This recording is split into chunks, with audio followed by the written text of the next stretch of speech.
Quitting my 300,000 Google job for a zero user app. I'm not going to lie to you, I know a lot of people in this position, including myself. We could talk more about that in a bit, but let's dive straight into the article. It wasn't worth it. That's so sad. Oh my God. I'm very curious, what app has he built?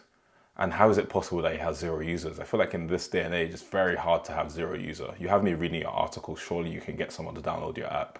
Okay, in 2023, I joined Google as a software engineer and made a total compensation close to $300,000. Damn, Google pays you so well. God damn. I was a intern twice at Google, and I got paid so well. And I was offered to get a full-time job there, and I rejected it because I wanted to go and start my own company. So technically, I would say I'm close to the same position as this guy, but not exactly $300,000. It was an amazing experience filled with free food, learning opportunities. I love how that's what he remembers the most, and he put that right before learning opportunities. But over the year, the excitement died down, and every day started to feel the same. The same people, same code reviews, same problems. I needed a change. Wanted to be more adventurous, so I started building an app with what I understood writing on LinkedIn. This is so true about, I guess, working at big tech companies. The amount of work you have to do compared to, like, I guess the code base is just so small, so you feel like you're not really contributing anything. I remember in my internship, I spent 4 months trying to build some very simple notification feature that I could have built myself in a few days, but obviously there's loads of bureaucracy, you have to write a lot of design docs and so on. So I can see how people get really bored of the position, but then again, 300,000 for zero user app. It has zero users, and every day I regret leaving my job for a project that hasn't been proven. That's so sad. But first, let's start with how this journey started. 200,000 LinkedIn following. That's really cool. I write a lot on LinkedIn, a lot of random posts. I'm posting advice, blah, blah, blah. After talking to friends and other creators, we all had a common problem. LinkedIn creators are not paid for their content, okay? So I started building an app to try to solve that. Long story short, I haven't been able to solve it. I love this guy. This guy is so honest. What's his name? Alex. Alex is so honest. He's telling you how it is. You know, loads of people that are starting their own company love to like make it look so amazing and say, you know what, screw my 9 to 5 job. And you know, what I'm doing right now is so much better. But I love how honest he's been. You know what? This actually reminds me of a meme that my friend sent me the other day that is also in the same position. It was escape the 9 to 5. You know, you're not really doing anything. You're just listening to someone talk about synergy. And now you do the 24/7, your hoodie on, you probably haven't showered, probably have some sixth coffee of the day, coding something that has zero users. This reminds me a lot of this meme. But anyways, back to the article. You really feel like a company once you get funding. I thought I'd try my luck with a few accelerators like Y Combinator. I actually went through YC a few years ago for my first startup idea, and we actually raised 4.2 million, and I worked on that for a few years. But at the end of the day, we ended up shutting it down.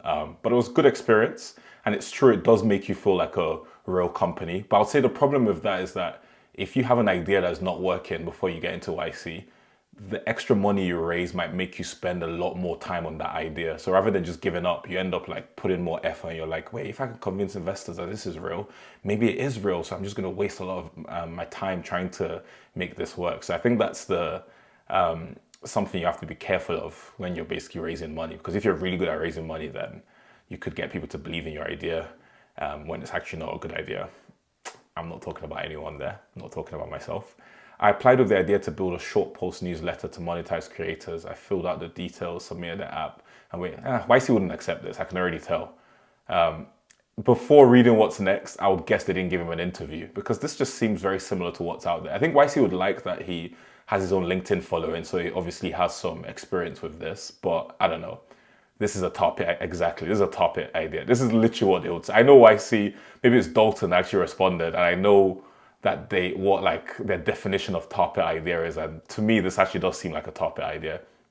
Give us a B2B SaaS problem you've seen at work. The strange thing, I couldn't tell if this response meant, are you really convicted, or is this really a bad idea? I went along and just submitted a totally different B2B idea. Got the interview next week. Okay, that's good. Not getting YC. Okay, I'm guessing you didn't get YC. Building it anyway. It's meant to... I started building Square Node to try my original idea to solve it. Let's actually check out the idea and see, why does this have zero users? And okay, I was gonna say maybe the website didn't load. I was gonna say maybe that's why it has 0 users. Okay, let's see what this is. You have a user, you can subscribe to get emails, and then you can pay. I guess there's a store on this post. It kind of reminds me of things that already exist. I forgot the name, but there's one, I think it's like Beehive or something. Yeah, this looks very similar to Beehive, so I'm not sure what the difference is. Let's go on the landing page. Sell your PDFs at 5% commission. I mean, if you don't have a landing page, it's going to be hard to get users, not going to lie to you. The website has been available for 2 months and now has only 100 subscribers. I was naive to think having a huge following meant I'd be able to build a successful startup. I've felt this problem myself. I have a bunch of followers on Instagram, 192,000, and a few on TikTok. And I've worked on some crap idea that I thought, you know what, I don't have to like put too much effort in this. I can just share this with my followers and they would use it. But the truth is, if you have a landing page like this, it doesn't matter if you have 1 million followers, no one is doing anything on this landing page. So I guess this is not a great, I probably wouldn't create an account here. Let me just see, let me put my, I was gonna put my email in, but then everyone will see it. Let me just put a fake email in and see what happens. We've sent to you, okay, I guess they do magic link.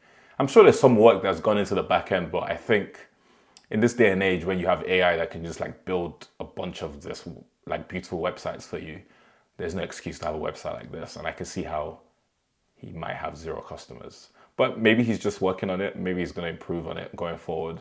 Lessons going forward. Y Combinator believes in talking to customers more than anything. It will be on me to dig even deeper, talking to other creators and solving the link to monetization problem, whether it should be through paid subscription. Interesting. Yeah, I guess that's a good takeaway. I think this is something that we have to keep in mind as engineers that are basically quitting our full-time jobs, saying that we want to chase the Peter Levels life. There are people like this that exist that have quit, I guess, really good jobs and it's not working out well for them. So I guess it's good to just keep people like this in mind.